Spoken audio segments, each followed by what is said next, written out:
everyone and welcome once again today for another Max Doc Talk. Joining us again is two very special guests, Dr. Manoj Arora, Principal Consultant, Department of Nephrology and Kidney Transplant Medicine here at Max Super Specialty Hospital, Shalimar Bagh. Also joining us is Dr. Yogesh Chabra, Senior Consultant, Department of Nephrology and Kidney Transplant Medicine here at Max Super Specialty Hospital, Shalimar Bagh. Hello, Doctor. Hello. So doctor, मेरा पहला सवाल है कि diabetes kidneys पे effect कैसे करता है? Right, जैसा कि हम जानते हैं कि डायबिटीज हमारे देश में और ग्लोबली बहुत ज़्यादा बढ़ता जा रहा है और किडनी फेलियर के प्रमुख कारण में डायबिटीज ही आता है। तो हमें ये जानना जरूरी है कि डायबिटीज का किडनी पे प्रभाव कैसे आता है। तो आज हम इसी पे चर्चा करेंगे। दो तरह के डायबिटिक होते हैं। वन इज टाइप 1 डायबिटिक जो कि अर्ली एज में मैनिफेस्ट करते हैं, इंसुलिन पर डिपेंडेंट रहते हैं, और एक होता है टाइप 2 डायबिटिक पेशेंट्स जो कि यूजुअली लेट एज में प्रेजेंट करते हैं। वो मेडिकेशंस और आगे चल के उनको इंसुलिन चाहिए होता है। टाइप 2 डायबिटीज यूजुअली फैमिली में रन करता है, बट अब सिनेरियो ये बदलता जा रहा है कि टाइप 2 डायबिटीज भी हम अर्ली एज में देखने लगे हैं because of the lifestyle, because of the smoking, alcohol, junk food, इन सब की वजह से वो एरा भी जो पहले लेट मैनिफेस्ट करता था अब जल्दी बच्चों में मैनिफेस्ट करता है। एंड इन सब का प्रभाव जैसा कि हमने देखा डायबिटीज का पूरे शरीर की डिजीज है, ना कि सिर्फ शुगर। सो हार्ट, आपकी किडनी, आंखें, नर्व्स, इन सब पे इसका इफेक्ट पड़ता है। सो डायबिटीज और किडनी का बहुत स्ट्रॉन्ग रिलेशन है और आई थिंक आज इस पे हम एक एक करके सारे क्वेश्चन लेंगे और चर्चा करेंगे। Sir, the question is, sir, how long does it take for diabetes to cause kidney damage? Type 1 diabetes जैसे कि डिस्कस हुआ है जो अर्ली एज पे प्रेजेंट करती है, which is insulin dependent diabetes type 1 diabetes. इसमें detection of a kidney disease will take around 5 to 10 years because type 1 diabetes is detected very early in a patient's age and it takes around 5 to 10 years for a kidney disease to be present. While अगर हम बात करें type 2 diabetes में, उसमें ये detection simultaneous भी हो सकता है 3 से 5 साल का गैप हो सकता है 5 से 10 साल का गैप हो। इट डिपेंड्स कि वो कितनी जल्दी टाइप 2 डायबिटीज डिटेक्ट हुई है। विंडो पीरियड उस टाइप 2 डायबिटीज या टाइप 1 डायबिटीज के डिटेक्शन पे डिपेंड करती है और उसी के अनुसार आगे किडनी डिजीज के ऑनसेट पे पता चलता है। और ऑनसेट के बाद it takes around 10 to 15 years मोर। उसके 10 से 15 साल के बाद में हमें पता चलता है कि किडनी डिजीज काफ़ी हद तक फ्लेयर अप कर गया है, जहाँ पे हो सकता है कि एंड स्टेज रीनल डिजीज तक भी पहुँचा है, जहाँ पे डायलिसिस या ट्रांसप्लांट की नौबत आ सकती है। जब किडनी फेलियर की बात करते हैं डायबिटिक पेशेंट स्पेशली, उसके साइंस क्या होते हैं? राइट, सो किडनी डिजीज के अपने साइंस अलग से जानना कभी कभी बहुत मुश्किल होता है, but yes, if you are diabetic early stage में आप टेस्ट के बेसिस पे पता लगा सकते हैं कि आपकी किडनी पे प्रभाव आने लगा है। और धीरे धीरे फिर आप देखते हैं जैसे किडनी डिजीज एडवांस होती है तो यूरिन में आपके प्रोटीन आने लगता है। फिर आप देखते हैं कि यूरिन में आपके झाग आने लगी, जो कि आपको पता चलता है जब आप टेस्ट कराते हैं तो हम उसे डायग्नोज करते हैं कि प्रोटीन लीकिंग शुरू हुआ है। कभी कभी आगे चलते चलते आपको सूजन आने लगती है। फिर कभी कभी आपके बॉडी में पेन होने लगता है, पूरा शरीर थका रहता है और नॉन स्पेसिफिक सिम्टम आने लगते हैं कि जिसमें आप ये पहचान नहीं पाते कि अभी पिछले 3-4 महीने में मैं इतना थकावट क्यों फील करता हूँ। People tend to take it कि ये डायबिटीज की वजह से हो रहा है, अनकंट्रोल डायबिटीज है, बट ये यूजुअली किडनी डिजीज के साइंस होते हैं। तो टाइमली अगर हम टेस्ट कराते रहें और डिसिप्लिन वे में अपना चेकअप करते रहें तो आप बहुत जल्दी डिटेक्ट कर सकते हैं कि आपके किडनी पे प्रभाव है। जी, तो जैसा डॉक्टर मनोज ने बोला कि कुछ टेस्ट होते हैं किडनी फेलियर के साइंस के लिए, कैन यू टेल अस कि कौन से टेस्ट कर सकते हैं जो हमें बता सकता है कि किडनी डिजीज है? जैसे कि हमने डिस्कशन अभी किया है कि डायबिटिक पेशेंट में most of the kidney disease initially are asymptomatic, यानी कि कोई भी सिम्टम नहीं होता पहले कुछ फेज तक, और इसी टाइम में इनिशियली इन्वेस्टिगेशंस का रोल बहुत इंपॉर्टेंट है। इन्वेस्टिगेशंस जो कि अर्ली डिटेक्शन कर सकती हैं, जैसे कि एल्बुमिन की डिटेक्शन, यूरिन में प्रोटीन लीकेज की डिटेक्शन, ये सबसे अर्ली फेज होता है जहाँ पे पता चल सकता है कि किडनी में कोई प्रॉब्लम आ रही है। इसमें दो पार्ट यूजुअली बोले जाते हैं। पहले माइक्रो एल्बुमिनूरिया, यानी कि जब प्रोटीन की एक्सक्रीशन कम मात्रा में जब ये बढ़ जाती है, जिसको हम माइक्रो एल्बुमिनूरिया बोलते हैं, तो ये आगे प्रोग्रेस करते हुए ऐसे फेज में पहुंच सकती है जहाँ पे ब्लड में क्रिएटिनिन का लेवल बढ़ सकता है, जिसको हम KFT के टेस्ट के जरिए यानी किडनी फंक्शन टेस्ट के जरिए जांच सकते हैं। तो अगर मैं इसको पंच लाइन दूँ तो बेसिकली यूरिन में प्रोटीन लीकेज और किडनी फंक्शन टेस्ट करने अति आवश्यक हैं, जिससे हम अर्ली फेज में डिटेक्ट कर सकते हैं कि कोई किडनी डिजीज आ रहा है कि नहीं आ रहा डायबिटिक पेशेंट में। Thank you so much. Coming back to doctor Manoj, क्या आप बता सकते हैं कि किडनी डैमेज जो होता है डायबिटीज में, क्या वो रिवर्स हो सकता है?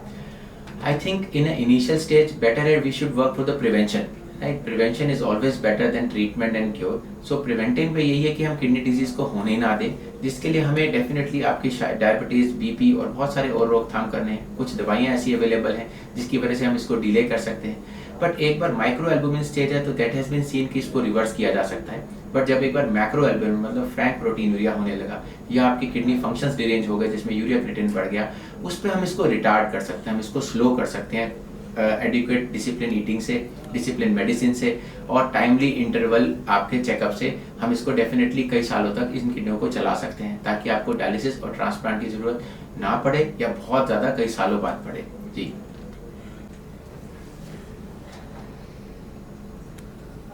डॉक्टर, हमने अभी बात करी कि रिवर्स कैसे कर सकते हैं किडनी डैमेज, लेकिन अगर कोई डायबिटिक है वो अपनी किडनीज का ख्याल कैसे रख सकता है?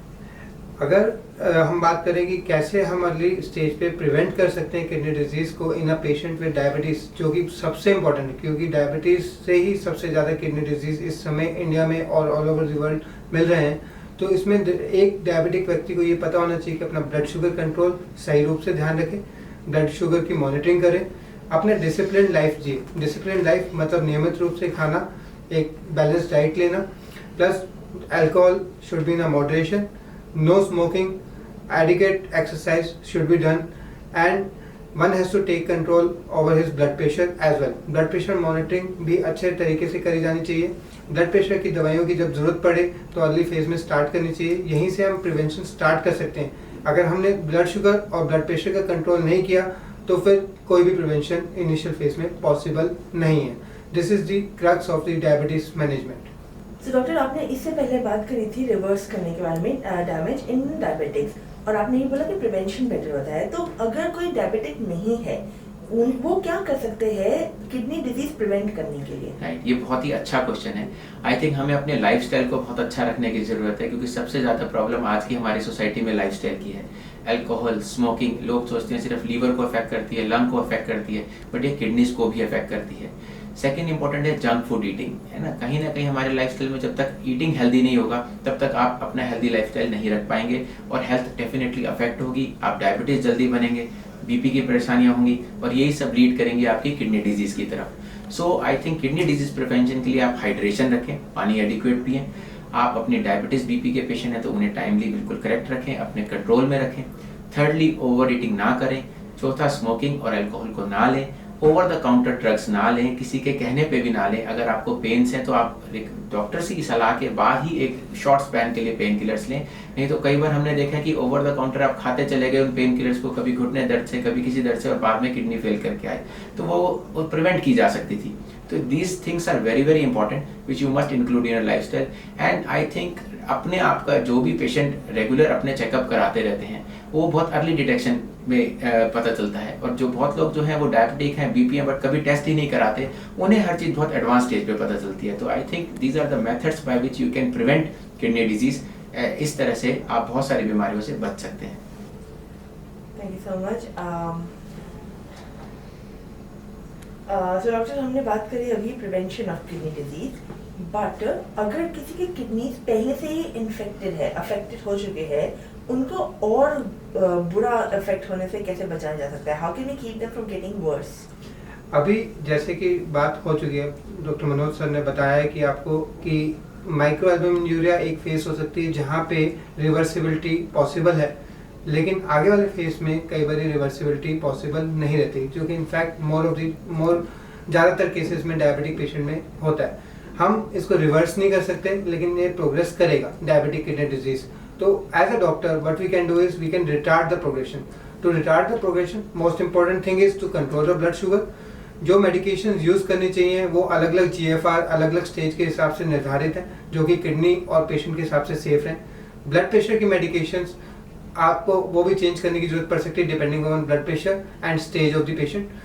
कुछ ऐसी ब्लड प्रेशर की दवाइयाँ जिनको हम एंजियोटेंसिन कन्वर्टिंग एंजाइम इनहिबिटर बोलते हैं, या फिर ARBs यानी कि एंजियोटेंसिन रिसेप्टर ब्लॉकर्स, जिसमें रैमिप्रिल, टेलमिसार्टन, ऑल्मेसार्टन, ये सब दवाएं ये इनिशियल फेज में बेनिफिट देती हैं to retard the progression of kidney disease. लेकिन जब ये दवाई ऐड करी जाती हैं तो we have to be very very careful, क्योंकि इनिशियल फेज में हो सकता है क्रिएटिनिन थोड़ा सा जंप करे हो सकता है कि पोटेशियम के लेवल जंप करें, तो as a physician we have to be very very careful and we have to thoroughly monitor the kidney function test accordingly. कुछ अब लेटेस्ट अब कुछ और नई दवाइयाँ भी आई हैं जो पिछले एक डिकेड में आने लगी हैं, जिनके अच्छे रिजल्ट्स हैं, जिनको हम SGLT2 इनहिबिटर्स बोलते हैं, यानी कि जैसे डापागिलफ्लोजिन, कैनागिलफ्लोजिन। ये बेसिकली इम्पॉर्टेंट है एज अ डायबिटिक कंट्रोल के लिए, लेकिन इनका आजकल किडनी डिजीज और हार्ट डिजीज में भी बहुत अच्छा रोल निकल के आया है और ये काफ़ी हद तक आगे प्रोग्रेशन को रोकती हैं। This is as a drug SGLT2 inhibitor, ACE inhibitors, ARBs are the most important drug जिससे हम इसको रिटार्ड कर सकते हैं। Blood sugar control, blood pressure control हमारे लिए अति आवश्यक है। ये चीज़ें सबसे इम्पोर्टेंट है जिससे हम आगे इस प्रोग्रेशन को रिटार्ड कर सकते हैं। यूजुअली एक साल में अगर कोई दवाई नहीं ली जाती तो GFR का फॉल अराउंड 10 to 15 ml पर मिनट पर ईयर है, लेकिन अगर कोई सही तरीके से कंट्रोल करे तो हो सकता है हम उसको कम करके 5 to 8 ml पर मिनट पर ईयर, प्रोबेबली इससे ज़्यादा एज अ डॉक्टर या एज अ फिजिशियन या हम इसमें ज़्यादा हेल्प नहीं कर सकते। We have to be clear about it. Doctor, coming to the question जो बहुत लोगों को हमेशा डर लगता है, वह किडनी फेल। अगर आपकी किडनी फेल हो गई तो क्या ऑप्शंस है आपके पास? Right, I think early stages के लिए तो डॉक्टर योगेश ने भी काफ़ी कुछ बताया और आपने देखा कि किस माध्यम से हम इनको आगे जाके इसको रिटार्ड कर सकते हैं, प्रोग्रेशन रोक सकते हैं। बट एक बार अगर हम एंड स्टेज रीनल डिजीज पहुंच गए, मतलब अब किडनी इस चरम सीमा पे पहुंच गई कि वो रिवर्स बिल्कुल नहीं करी जा सकती, आपका GFR बहुत कम हो गया है, तो उसको हम परमानेंट किडनी फेलियर बोलते हैं। तब हमारे पास दो ही ऑप्शन रह जाती है कि या तो हम डायलिसिस ऑप्ट करें, जैसे कि हीमोडायलिसिस या पेरिटोनियल जो कि पेट के माध्यम से होता है, जो कि आप घर पे कर सकते हैं, या फिर हम ट्रांसप्लांट की तरफ सोचें। I think once you reach that end stage renal disease, इस ऑप्शंस को अपने नेफ्रोलॉजिस्ट के साथ डिटेल में डिस्कस करें। Transplant definitely wins over dialysis, तो जहाँ भी सक्षम हो, जहाँ भी डोनर अवेलेबल हो, आई थिंक ट्रांसप्लांट की क्वालिटी ऑफ लाइफ को आप मैच नहीं कर सकते हैं डायलिसिस से। तो ये दो ऑप्शंस हमें बचते हैं, तो हमें अपने डॉक्टर से डिटेल में डिस्कस करके और फिर आगे बढ़ना चाहिए। बिकॉज अगर एक बार किडनी फेल होगी तो निराश ना हो, at least there is a treatment to the kidney failure, right. तो आपको कई साल और ऐसे मिल जाते हैं जो इलाज के साथ आप बिल्कुल स्वस्थ अपने जीवन को चला सकते हैं, मेडिसिन और डायलिसिस की सहायता से सारे काम कर सकते हैं। तो I think you must be, you should not lose heart, you should be at least a fighter, और अगर ऐसा है तो definitely you should win and you should be a warrior. Thank you. तो डॉक्टर, जाने से पहले हमारे ऑडियंस के लिए कोई आपका message? I think the message which we want to give as a nephrologist is that know your kidneys. If you are diabetic, you are hypertensive, and if you are not, then definitely have a healthy lifestyle ताकि आप kidney disease के इसमें आए ही ना, और you can even prevent that kidney disease in life, and you should have a healthy life. That is my wish to all of you. Thank you. And doctor Yogesh Chopra, thank you so much हमारे साथ जुड़ने के लिए। आपका कोई message हमारे viewers के लिए आज? As a doctor, as a nephrologist, I would like to say कि डायबिटिक पेशेंट्स अपने इस डायबिटीज़ दिवस पे ये प्रण लें कि अपने लिए अपना डिसिप्लिन ड्राइव रखें, अपने शुगर कंट्रोल सही से रखें, ब्लड प्रेशर कंट्रोल सही से रखें, अपने फिजिशियन, अपने एंडोक्रिनोलॉजिस्ट और ज़रूरत पड़ने पर नेफ्रोलॉजिस्ट को सही टाइम पे दिखाएं, ताकि हम आपकी जो बेस्ट पॉसिबल हेल्प कर सकते हैं वो ज़रूर करें। Lead a healthy life and lead a good life. We are with you. Take care. जाने से पहले मैं अपने व्यूअर्स को बताना चाहूँगी कि आपके पास जो भी क्वेश्चंस हैं आप उन्हें कमेंट सेक्शन में डाल सकते हैं, एंड हम उनके सबके डॉक्टर के साथ कंसल्ट करके आपके आंसर्स देंगे। अगर आप हमारे डॉक्टर्स के साथ 1-on-1 बात करना चाहते हैं तो आपकी स्क्रीन पे नंबर दिख रहा है, उस पर कॉल करके आप अपने अपॉइंटमेंट बुक कर सकते हैं, या फिर you can click on the bit.ly link जो आपके डिस्क्रिप्शन में है। Today is world diabetes day, and as you all have learn today, prevention and care is always better. Thank you so much for joining us. I'll see you in the next one. Thank you, doctors.